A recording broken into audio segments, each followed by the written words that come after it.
এটি একটি কাল্পনিক গল্প, বাস্তবের সাথে এর কোনো মিল নেই। এটি বানানো হয়েছে শুধুমাত্র আপনাদের বিনোদনের জন্য। নমস্কার প্রিয় দর্শক, আপনাদের সকলকে স্বাগত জানাই আমার এই ছোট্ট বঙ্গ হরর স্টোরি ইউটিউব চ্যানেলে। তো আজকের যে গল্পটি আমি আপনাদেরকে শোনাতে চলেছি সেই গল্পটির নাম হচ্ছে পুতুলের অভিশাপ। এর আগে আমি হন্টেড পুতুল নামে একটি গল্প আপনাদেরকে শুনিয়েছিলাম। তো আজকের এই গল্পটি একটু সেটার থেকে আলাদা হতে চলেছে। তো আজকের গল্পটি হচ্ছে পুতুলের অভিশাপ। নয়ন কলকাতায় একটি বড় কোম্পানিতে কাজ করে। তার ব্যস্ত জীবন, আধুনিক জীবনযাত্রা এবং ভবিষ্যতের স্বপ্নের মাঝে হঠাৎই আসে একটি খবর। দক্ষিণ 24 পরগনার একটি গ্রামে তাদের পৈতৃক বাড়ি বিক্রির জন্য একটি ক্রেতা আগ্রহ দেখিয়েছে। বাড়িটি দীর্ঘদিন ধরে পরিত্যক্ত অবস্থায় পড়ে আছে। নয়ন ছুটির দিনে সেখানে যাওয়ার পরিকল্পনা করে। পরিত্যক্ত বাড়ি ঘুরে দেখার সময় বাড়ির একটি পুরনো স্টোর রুমে নয়ন খুঁজে পায় একটি কাঠের পুতুল। পুতুলটি আকারে ছোট, কিন্তু তার চোখ দুটি অদ্ভুতভাবে জীবন্ত মনে হয়। নয়ন এটিকে বাড়ি নিয়ে আসে, কারণ এটি তার কাছে অন্যরকম এবং রহস্যময় মনে হয়। তবে পুতুলটি নিয়ে আসার পর থেকে শুরু হয় একের পর এক অদ্ভুত ঘটনা। প্রথম রাত, পুতুলটি নয়নের শোবার ঘরে একটি সেলফে রাখা ছিল। রাতে ঘুমের সময় নয়নের কানে একটি শব্দ আসে, যেন কেউ ধীরে ধীরে পায়চারি করছে। শব্দটি এমনই ছিল যে তার বুক কেঁপে ওঠে। নয়ন আলো জ্বালিয়ে চারিদিকে তাকায়, কিন্তু কিছুই দেখতে পায় না। আবার শোবার চেষ্টা করলে তার মনে হয় যেন সেলফের পুতুলটি তাকে সরাসরি দেখছে। সকালে ঘুম ভাঙার পর নয়ন দেখে পুতুলটি সেলফ থেকে পড়ে মেঝেতে পড়ে আছে। প্রথমে সে ভাবে হয়তো বাতাসে পড়ে গেছে, কিন্তু পুতুলের চোখ দুটি দেখে মনে হয় এটা কোনো সাধারণ ঘটনা নয়। নয়ন বাড়ির পুরনো কিছু নথি এবং তার দাদুর ডায়েরি দেখতে শুরু করে। ডায়েরি পড়তে পড়তে সে জানতে পারে এই পুতুলটি 1930 সালে তার ঠাকুরদা একটি গ্রাম্য মেলা থেকে কিনে এনেছিলেন। পুতুলটি ছিল এক জমিদার পরিবারের সম্পত্তি। সেই পরিবারের ছোট্ট মেয়েটি এক অদ্ভুত রোগে মারা যায় এবং তারপরেই এই পুতুলটি অলৌকিক ঘটনার কেন্দ্রবিন্দু হয়ে ওঠে। ডায়েরিতে লেখা ছিল পুতুলটি নাকি অভিশপ্ত।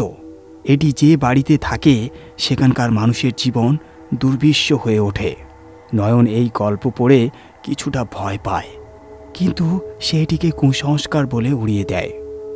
পরবর্তী কয়েকদিনে নয়নের জীবনে ভয়ঙ্কর ঘটনা ঘটতে থাকে। রাতে ঘুমানোর সময় সে শোনে পায়ের আওয়াজ, দেওয়ালের উপর হাতড়ানোর শব্দ এবং মাঝে মধ্যে কারো ফিসফিসানি। পুতুলটি মাঝে মধ্যেই তার অবস্থান পরিবর্তন করে। এক রাতে নয়ন স্বপ্ন দেখে সে একটি কালো ধোঁয়ায় আচ্ছন্ন ঘরে আটকে পড়েছে। সেখানে পুতুলটি জীবন্ত হয়ে তার দিকে আসছে। ঘুম থেকে জেগে সে দেখে পুতুলটি খাটে ঠিক পাশে রাখা। নয়ন আতঙ্কে চিৎকার করে ওঠে। ভয় পেয়ে নয়ন পুতুলটি বাড়ি থেকে সরিয়ে ফেলার সিদ্ধান্ত নেয়। সে এটা গ্রামের এক কুয়োতে ফেলে আসে। কিন্তু পরদিন সকালে নয়ন ঘুম থেকে উঠে দেখে পুতুলটি আবার তার ঘরে ফিরে এসেছে। স্থানীয় লোকেদের পরামর্শে নয়ন একটি বৃদ্ধ সাধুর কাছে যায়। সাধু তাকে জানান পুতুলটি শুধু একটি জড় বস্তু নয়, এটি এক প্রতিশোধপরায়ণ আত্মার বাহন। আত্মাটি তার পরিবারের প্রতি রুষ্ট এবং প্রতিশোধ নিতে চায়। পুতুল থেকে মুক্ত পেতে হলে একটি বিশেষ পূজা করতে হবে। সাধুর পরামর্শ অনুযায়ী নয়ন গভীর রাতে একটি নির্জন মাঠে পূজার আয়োজন করে। পূজার জন্য কিছু বিশেষ উপকরণ ব্যবহার করতে হয়, যার মধ্যে ছিল আগুনের চারপাশে তান্ত্রিক মন্ত্রপাঠ। নয়ন মন্ত্র পড়তে শুরু করলে হঠাৎ বাতাস ভারী হয়ে ওঠে এবং পুতুলটি যেন নিজের মধ্য থেকে শব্দ করতে শুরু করে। মন্ত্র শেষ হওয়ার মুহূর্তে নয়ন দেখে পুতুলটি ধীরে ধীরে জীবন্ত হয়ে উঠছে। তার ঠোঁট থেকে রক্ত ঝরছে, চোখ থেকে আগুনের মতো লাল আলো বেরোচ্ছে। পুতুলটি চিৎকার করে নয়নের দিকে এগিয়ে আসে। নয়ন তার সমস্ত সাহস জোগাড় করে পূজার কাজ সম্পূর্ণ করে মন্ত্রের শক্তিতে পুতুলটি একটি তীব্র চিৎকার দিয়ে মাটিতে পড়ে ভস্ম হয়ে যায়। পুতুল ধ্বংস হওয়ার পর নয়নের জীবন আবার স্বাভাবিক হতে শুরু করে। সে বাড়ি বিক্রি করার সিদ্ধান্ত থেকে সরে আসে এবং দাদুর স্মৃতিকে সম্মান জানাতে বাড়িটির মেরামত করার পরিকল্পনা করে। তবে গল্প এখানেই শেষ নয়। শেষ দৃশ্যে দেখা যায় এক ছোট্ট ছেলে নদীর পাড় থেকে সেই পুতুলের ছাই হাতে নিয়ে যাচ্ছে। তার হাতে যেন পুতুলের আত্মার সেই লাল ঝলক ফুটে উঠেছে। পুতুল ধ্বংস হওয়ার পর নয়নের মনে হয়েছিল সবকিছু শেষ, তার জীবনের অশান্তি দূর হয়েছে এবং সে আবার নতুন করে সব শুরু করতে পারবে। কিন্তু সত্যিই কি সবকিছু শেষ হয়েছিল? সেদিন নদীর পাড়ে সেই ছোট্ট ছেলেটি পুতুলের ছাই হাতে নিয়েছিল।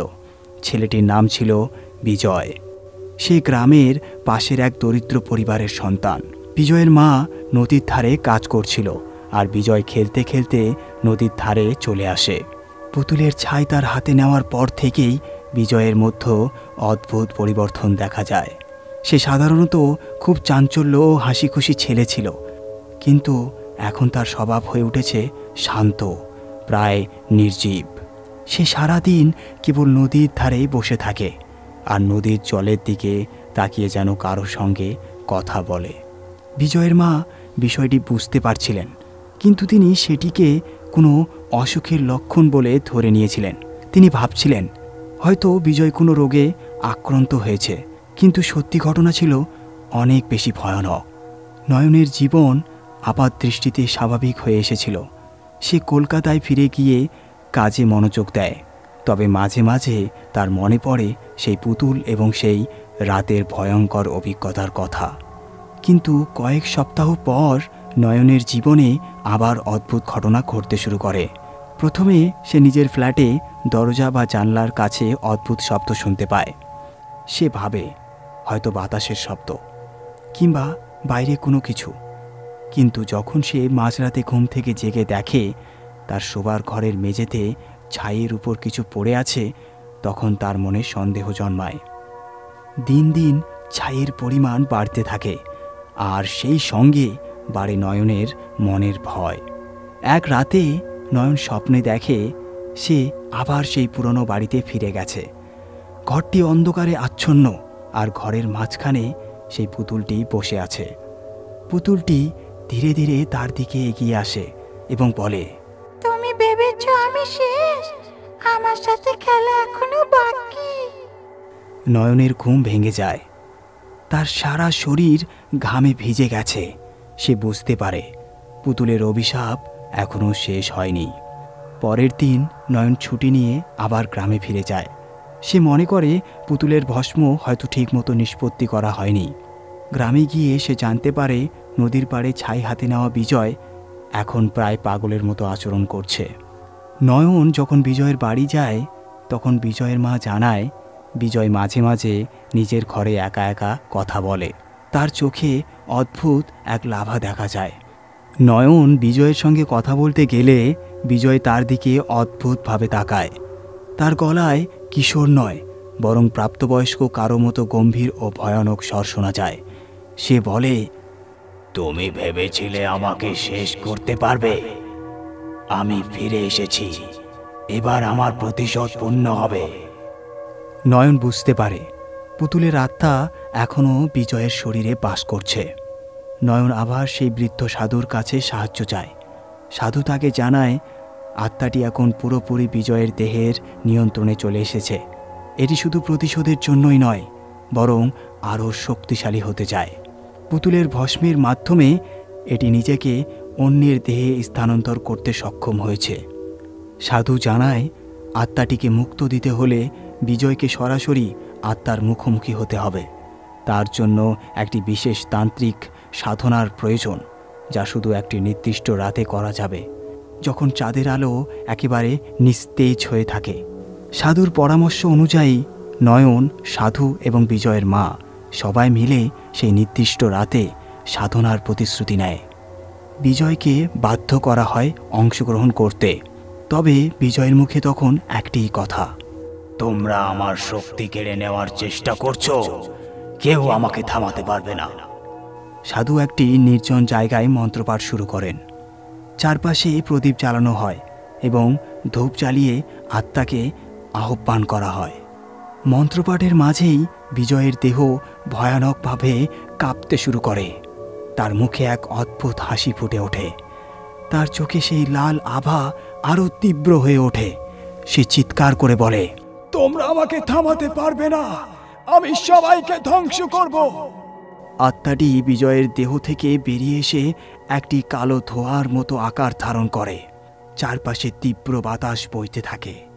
আত্মাটি বলে, তোমাদের প্রজন্মের প্রতিটি মানুষ আমার কাছে ঋণী, আমি এই ঋণ শোধ করব রক্ত দিয়ে। সাধু তার মন্ত্রপাঠ চালিয়ে যান। নয়ন এবং বিজয়ের মা অসহায়ভাবে বিজয়ের দিকে তাকিয়ে থাকে। বিজয় মাটিতে লুটিয়ে পড়ে এবং চিৎকার করতে থাকে।